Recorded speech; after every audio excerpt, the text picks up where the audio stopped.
Hi guys! Rainbow TV po, nagagawa po ako ng kilala na isda. Ito, linagyan ko na siya ng vinegar. Lalagyan ko ng luya.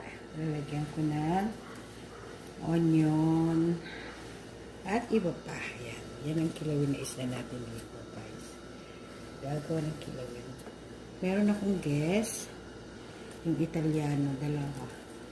Magkapatid na Italiano. So, ito yung order nila sa akin ngayon, kilawin.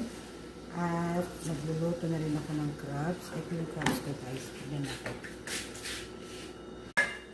Yan. Yan. Luluto ko na yung crabs. Ayan ang crabs ko. Ayan. Yan. Okay. At, ayan natin yung ginger. Para dito. Ano nangyayari dito? Parang gumagalaw. So, ayan, ginger. Lilitan natin ng hiwa para maglasa yung ginger. Ganyan. So, masarap to. Fresh yung isda ko. Fresh na fresh pang dalawahan. Ayan. Lagyan natin ng maraming yan.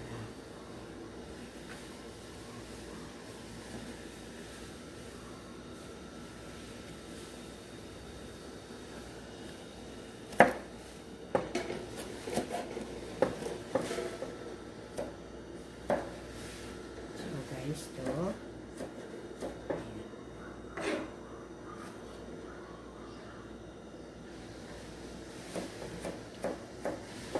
shout out po sa lahat na kumain na sa aking niluto dito po sa Naimas Restaurant. Shout out po sa inyo.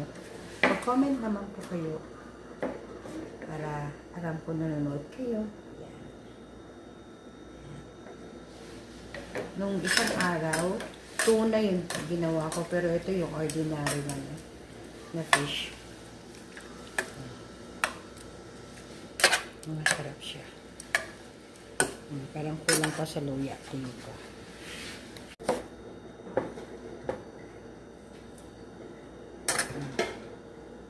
Ito po ay hiniwa ko rin sa maliliit ang